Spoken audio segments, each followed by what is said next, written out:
Welcome to episode 217 of the We Are Auto Show. What's up, Derek? Mr. Mike Morale, are you on Google Earth yet? Maybe. Many places, yes. I wonder if Google Earth will also do our Cars and Coffee. Oh, that'd be kind of cool if they did the Street View through Cars and Coffee. Yeah, I remember a couple episodes back you were saying that you saw the Google Street View car. I did. And you saw it driving in a couple different places around town. I did, and I did not see me on Google Earth yet, which is funny, or Street View, I should say, because one side of the street is updated April of 2023. The other side of the street was from 2021. I saw them on the side of the street from 2021. Weird. So when did they update that? I don't know. Interesting. Yeah. So that led us down the rabbit hole to find some interesting Google Street View shots. Yes, and we found an article. We'll link it below. And we picked out some of our favorites. Yes, and us living in Florida, here is the first one. An alligator sitting on the side of a lake. Yes. You will often see this in Florida, and every time some relative of mine or somebody comes from out of town, they want to see an alligator. They never want to get anywhere close, but they want to see one. And it's I will always tell funny. You, it is not very hard to find one. Every pond. Nearly every pond around here has one. And 99 out of 100 ponds, yes. Honestly, they're not very scary. They're more scared of you than you are scared of them. To be honest, I think they're cute. Yeah, they're kind of cool. They always have a cheeky little grin on them. Yeah, that's true. So my wife and I and my sister-in-law and brother-in-law, we were all out for a golf cart ride, taking our niece out for a golf cart. Rode past a pond, little baby alligator sitting on the bank. So we went and said hi. Heck yeah. Cute little thing. So Google Street View picked up a gator. In Florida. Such a Florida thing. Neat. Now, I did not know this. You knew this, but you can go scuba diving in Google Street View. You can, and that's simply because I'm a bit of a Google Maps nerd, and I will just randomly Street View myself in different places around the world, like Rio de Janeiro, or Finland, or Uzbekistan, or, I don't know, the Philippines. Wherever. Why not? Now, wherever I see a little dot pop up. I've seen the cars drive around. Apparently, they also use drones and submarines to do their imagery. Yeah, so you could go poking around the Earth, and if you grab the little Google Street View guy and you just start dragging around, you'll see little blue dots pop up, and that tells you can select that, and all of a sudden you're at the bottom of the ocean. How cool is that? Really neat. I had no idea that was even possible. Just really cool stuff. This is a funny one. This is actually one Google Street View car looking at another one, and these are what they look like. If you didn't know what they look like, they kind of have a Google Map paint or wrap around them, and they have this big camera system mounted at the top of it, and that's basically taking photos as it drives by. I am so peeved at this. Why is he not waving? I don't know. Well, I mean, honestly, if you're in a Google Street View car, you have to be super excited to see another one. Just hi. Is it like the Jeep wave? I don't know. I don't know if it's like should the UPS guy going past the UPS guy or the shipping guys wave at each other kind of system. Yes. Because I'm sure that there are a lot of these cars. They're trying to take imagery of every street across. There's only one. No. No, there's not. So I wonder if he's just seen enough of them and he's like, it's whatever. It's another one of us. Yeah, it's just another one of us. All drones. Kind of cool to see, though. This is a guy in India that showed up 3 different times in 3 different photos in 3 different spots. That's hilarious. How weird is that? He's just everywhere. Yeah. He's a clone of himself. You can see certain photos are cropped in certain ways, and they also do a pretty good job at keeping your privacy and blurring out faces and stuff, too, which is good. It's all good stuff. Yep. Oh. There's a moose. There is a moose. Down. There is. Well, actually, no. Is it a moose or is it a caribou? I have no idea. I can't tell. It's not in Florida. It's definitely not in Florida. That'd be northwest somewhere. Yep. A moose just sprinting down the road in front of the Google Street View car. It's cool, though. That's neat. And then for Star Wars fans, apparently someone in their yard had, and this looks to be in North Carolina, they had an AT-AT walking through their front yard. That's cool. That's really neat. I like that a lot. Do you think that this rock formation is like its trail? Yes. That's cool. I definitely think they did that on purpose. That's really cool. I like that they did that. For sure. So this was a corn maze. Oh. Which is pretty cool because you can actually go in the corn maze. And, like, Google Street View has led you into the corn maze. Yeah, you can go wherever you want, and you can actually get lost in a corn maze, which is kind of funny. Oh, here we go. What's down there? I don't know. Phase 2 goes. Oh, which way? You got a fork in the road. Let's go left. Left? Oh, did they bring you to the same spot? I think they did. No. Oh my. Oh no, we can go. Oh, Conundrum. 6? Yeah. So there are actual corn mazes in Google Street View. Neat. Wow. Neat. That's super cool. And then you get to this picture where it's someone has pranked their friends, I hope, where they saran wrap the whole car. That is evil. Hilarious and evil at the same time. Yeah. That's wonderful. I don't know. Does that mess up your paint? I don't really think it does. I think if you leave it there long enough, it will. Yeah, if you like let it weather on there. Yeah. Right. But if it's like a day, you're probably fine. That's so funny, though. That is, yeah. You get caught on Google Street View. It's just wonderful. If that was your car, yikes. And then the best for last, my friend. Oh, yes. What are we looking at? On the A82, it looks like, somewhere over in the UK, we have the Stig standing on the side of the road. Yes, his Stigness is just standing on the side of the road watching cars go by. The poor Stig does not have a car. No, he does not. Oh, no. His Stigness. That is so cool, though. I love it when people do stuff with the Google Street View car. Yeah. Like, make something exciting out of it. Right. And this is perfect over in the UK. Everyone knows it. Wonderful. Everyone knows it. So, that was some of our favorites from some interesting Google Street View stuff. That would be awesome. Like I said, it'd be so cool if they came through Cars and Coffee here. Yeah, that would be super cool. That would be wild. Speaking of which, the May Cars and Coffee did happen this past week and a half or so ago. Didn't get any pics to show, but there were a couple cool cars to see. One I'm going to use as a spot of the week. It was a Porsche, which we'll talk about in a second. But two standouts was an Aston Martin DBS Superleggera, which was really cool to see because it's just so much more exciting to see, in my opinion. And it was really neat because I did get to talk to the owner. And it was the owner said it was like the second time he's ever actually taken his car out because he just bought it. Wow. And he was just so enamored with everyone crowding around his car. You could just see the look in his eye like, man, this is awesome. Mm-hmm. People like it. Mm-hmm. And I went and chatted him and I said, yeah, it's beautiful. I mean, enjoy it, seriously. There was also a Lamborghini Aventador SVJ. Normally, Lamborghinis are exciting for most people, but we see them all the time. But the SVJ is a little more exciting than all. So that was a standout for sure. And it's come to, I don't know, I guess be known for me that our Cars and Coffee, this one was so big. They're getting bigger each time. But I guess we're all just so numb at this point. To what? To supercars. To seeing them. I mean, if you take some kid out of the middle of nowhere, Iowa, and you put him around multiple McLarens and Lamborghinis and Ferraris and Porsches and all of the supercars, he'll, like, orgasm himself to death. But us, here in pokey little Sarasota, we've come to the point where we walk past a McLaren 720s and we just kind of go, oh, neat. And then we just keep walking. Yeah. We have become numb to them. We have. We live in the bubble. We've talked about it many times. Mm-hmm. Maybe they have tractor meets in Podunk.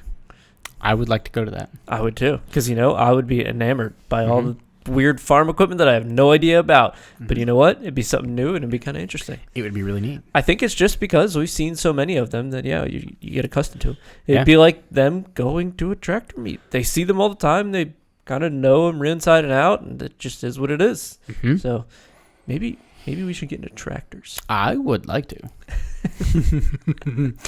So the standout for me from Cars and Coffee was, I may be right in calling it a one of one. Now, I don't have a good picture of the actual car, but I do have a picture of a similar car in the same color. So one of the standouts for me was a paint to sample Ipanema Blue Metallic Porsche 992 Targa 4 GTS. A hyper banana? Kinda. Well, how do you say it? Ipanema? What is that? It's this blue. It's okay. gorgeous. I've never seen, and I did a quick Google. I could not find any other 992 Targa 4S's, Targa 4 GTS's, pardon me, in that same color. I reckon it was probably a one of one. Wow. I've never seen that car in that color. Did you know the color off the top of your head? I knew it was paint to sample. I didn't know that color. I had to ask Ooh. the paint to sample god, Will Lee. He runs PTSRS on Instagram. Okay. Huh. I'm shocked that you didn't know a single color. Wow. That is a rare run. That is a very rare paint to sample color. And it kind of sounds Usually, like some weird banana. It does. phrase. Usually when you see paint to sample cars, you'll see them in standard colors like Club Blau, Voodoo Blue. You'll see them in British Racing Green. You'll see them in Ruby Star. You'll see them in Pastel Yellow or Gulf Orange or something chili red, something like that. But you never see this particular blue. This particular blue is very pretty in person. Really neat to see in person. You are yet a student to the real. I am not the master. Wow. I did not The know Instagram page at PTSRS. That dude. He's yes. the master? Oh, yeah. Wow. Yes. But my spot of the week. Let's get into those, shall we? Yeah. My spot of the week goes to something that is hideous. It's the first time I've seen one in person.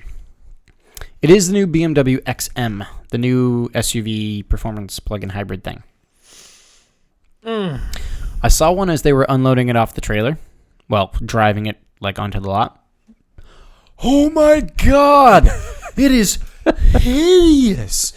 There's people with eyeballs that are looking at this that want this thing. What are you doing? What have you done, BMW? Oh my God! Look at the thing. It's beautiful. Are you okay? It's such a train wreck. It's beautiful. You know, train wrecks are beautiful to watch. This is something else. Man. It's so ugly. I didn't know BMW could keep making cars uglier. Yeah, they turned the ugly dial a little higher. I mean, with each car, initially it was the big grille. Yeah. The initial big grille on the M4 and M5, or the M3 Wow. and M4, we both went, ooh, don't like that.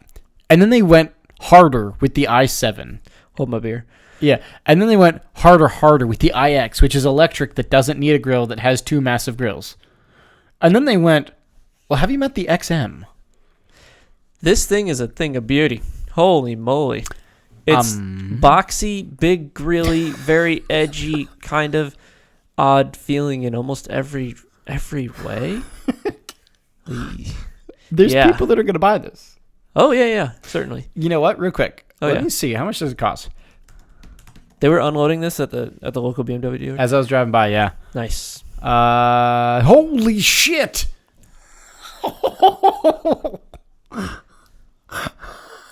How much? $160,000. God. Really? And then with dealer markups, it's like 180, 190, nearly 200. Holy moly. That's crazy. That's my. You know, maybe the person that buys this thinks that the 911 Turbo is the ugliest thing in the world. Maybe there's just a full dichotomy. You know how some people are just they see beauty way differently than you.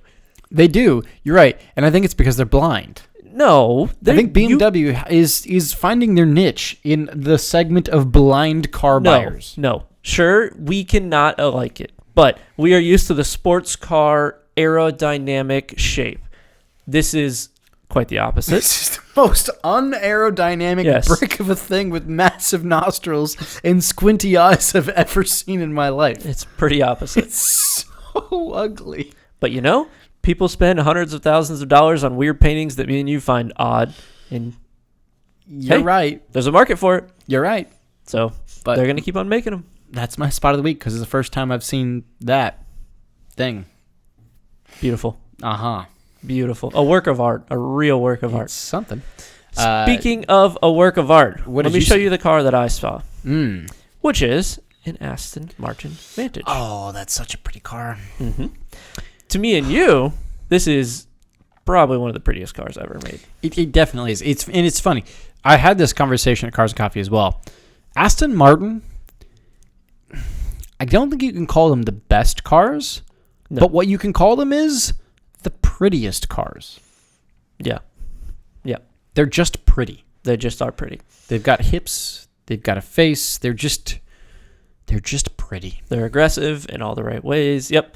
They are pretty cars. A couple stats. This, I believe the one that I saw it was definitely black. I think it was a 2021 iteration of the Aston Martin Vantage, which would have come with a twin turbocharged 4-liter V8, making an amazing sound.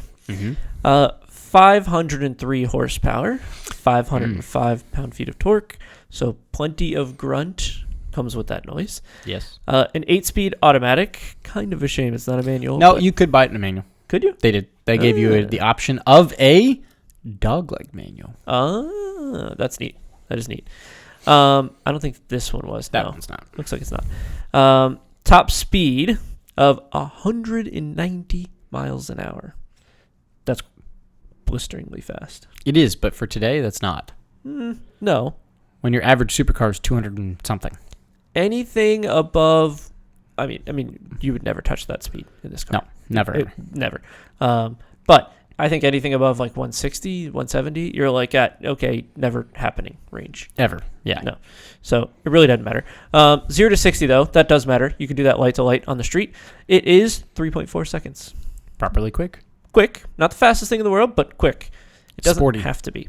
This car is not about speed. It's about opening the garage and going, yes. Yeah, 1,000%. It's the whole point of it. Yep. So pretty. Beautiful. Yes. So what do you have? And I wish they would have, my friend. I do. Jinx, you owe me a Coke, by the way. Yes, I do. So I do have, and I wish they would have. And it has to do with our TPMS, our tire pressure monitoring system. Okay. So I wish that our car's TPMS was more specific. I wish they would tell you where on the tire that you're losing air from. Oh, I thought you wanted to know, like, my tire pressure down to, like, 0.00005 decibels. That would be nice and all, but no. Okay. But no, realistically, I wish it would tell you where on the tire, or like where specifically on the tire, you may either have an air leak or a nail or something. I don't know how, but you would either need to chamber the tire and then have sensors in each chamber. Something. Yeah. An option. Or when a leak is detected, trigger a way to create a visible gas or fluid to come out of the leak. Those are the only two logical things that I can think of that could do it. Mm-hmm. You could put the tech for either like putting smoke in the tire or like a fluid to come out of the leak, something like that. The chambering doesn't really make much sense because you kind of have to duplicate the sensors across each chamber. Mm-hmm. It's kind of odd. I see where you're going, but I think a better solution is to just have tires that don't pop. Well, yes. But until we have that. Yeah. But you see my point. I do see your point. Right? Like, where am I losing the air from? Is it a nail or is it a slow leak? What is it? You know the classic. Get the soapy water. Mm-hmm. Throw it on there. What are the bubbles? Mm-hmm. Find the bubbles. You could find the bubbles. That's the classic. That is. So that's my wish they would have. Do you have one? I do. So I decided to ask ChatGPT today for my I wish they would have. Oh. And it came up with actually a really good one. Came up with a lot of bad ones, but one really good one. So it said, I wish that there was an AI-powered predictive maintenance algorithm on your car. So it would... AI-powered predictive maintenance. Yes. So your car would have a neural network or AI trained on your cars by your manufacturer. And they would say, when we see this % of oxygen in this cylinder, we know that you're starting to run lean in this cylinder. So the gasket on that cylinder head is likely to go in the next 2,000 miles. You should probably get maintenance on that part. Ah. Yeah. There is a lot of data streaming off the car in real time if you can get to it. The manufacturers can definitely get to it because that's how they maintenance and check on all the things and clear the codes. But in theory, you could run that all through an algorithm or some AI model and in real time be checking to see that kind of stuff. Now they pseudo have this going on. Basically, your computer is checking between thresholds. So when your check engine light comes on, it was either like, okay, you were this many miles over your last check engine light, or like, oh, the CO2 sensor's out of its range, right? Yeah. This would be predictive. So this would say like, hey, we see the pattern that we've seen on other cars is starting to happen to your car. That correlates to X problem. Now we don't have that currently. We don't have the prediction of it. We have the, it met this threshold, but no prediction part. I see. Yeah. That would be great. It's a very doable thing right now. That would be wonderful. The tech exists. The algorithms don't exist, but in theory, the manufacturer could make those exist as long as they have the data. Even something simple like your battery is getting low on battery acid, and it's time. It took X amount more seconds, 10 milliseconds to crank. Right. Predictively, within the next week and a half, you need a new battery. Or go get the distilled water, put it in, fill it up, right? Something, yeah. Something along those lines. Those things, I would not be shocked if they actually came along in a couple years. Probably not in the next year. In a few years, all this AI stuff is still getting pretty sorted out, but I've seen recently in the tech space, it's getting streamlined. It's getting very streamlined, and their big communities are creating models for specific goals, and they're streamlining it really well. I hope to see this in AI, or just AI in cars in the future. But moving to EVs could also be kind of interesting. It would just be different predictive things. I don't know. Wouldn't be surprised to see if Tesla implemented something like this fairly soon. Predicting brake pad wear or something like that. Yeah. Something. Yep. It does actually make some sense. AI came up with an AI solution to my problem. Oh, God. AIception. Who runs the world? AI. No. Who runs the world? AI. Oh, my. Yeah. You got anything else for episode 217? I do not. It's going to wrap us up then. Thanks so much for watching and listening. If you're watching on YouTube, please hit subscribe, leave a thumbs up, and drop a comment on the video. Let us know what you think about this whole AI predictive maintenance thing. Is AI going to take us over as human beings? It's coming. It is coming. We're all going to die. No. If you're listening on audio, send us those thoughts via social. Facebook is We Are Auto. Instagram is We Are Auto _. YouTube is We Are Auto. And our website is weareauto.io. So thanks again. Catch you guys in the next one. Peace.